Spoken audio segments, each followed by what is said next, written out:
अनु किती टीव्ही बघायची आहे, भाजी बनवायची आहे तुला.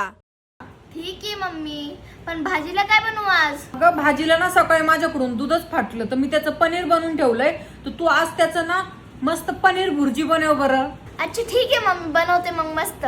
तर पनीर भुर्जी बनवण्यासाठी ना सगळ्यात पहिला 1 चम्मच बेसन पीठ भाजून घ्यायचं. नंतर त्याला एका बाउल मध्ये टाकायचं. त्याचबरोबर त्याच्यात टाकायचं कसुरी मेथी, धन्याची पावडर, गरम मसाला, हळद, मीठ, दही, दूध आणि कडकडीत गरम करून घेतलेले तेल. हे सगळं मिक्स करून बाजूला ठेवायचं. लगेच 2 कांदे कापून घ्यायचे आणि आता त्याला मी चॉपर मध्ये बारीक करणार. त्यामध्ये हिरवी मिरची आणि लसूण टाकून बारीक करून घ्यायचं. तुम्ही हाताने सुद्धा कापून टाकू शकता. आता लगेच कढईतल्या तेलामध्ये जिरे टाकायचे आणि बारीक केलेले कांदा टाकायचा. कांद्याला थोडं परतून घ्यायचं. नंतर त्याच्यामध्ये टमाटे टाकायचे आणि मीठ टाकायचे. आता टमाट्याला नरम होऊस्तोवर परतून घ्यायचं. नंतर त्याच्यामध्ये मिक्स करून घेतलेला मसाला टाकायचा. आता याला थोडं तेल सुटूस्तोवर परतून घ्यायचं. नंतर त्याच्यामध्ये थोडंसं पाणी टाकायचं. आता याच्यामध्ये थोडीशी साखर टाकायची. आता इथं बघा मम्मीने पनीर बनवून ठेवलं होतं ना, त्याला हाताने असं चुरून घेते. आता ते ग्रेव्ही मध्ये टाकून घ्यायचं. चांगलं मिक्स करून घ्यायचं. पाणी टाकायचं थोडंसं आणि आता याला चांगलं 7-8 मिनिटासाठी बारीक गॅसवर उकळून द्यायचं. नंतर याच्यावर कोथिंबीर टाकायची. आता मस्त गरमागरम आपली पनीरची भुर्जी तयार आहे. आता पटकन ताटामध्ये वाढून घ्यायची आणि खाऊन घ्यायची. आता तुम्हाला ही पनीरची भुर्जी कशी वाटली ना, कमेंट मध्ये नक्की सांगायला विसरू नका.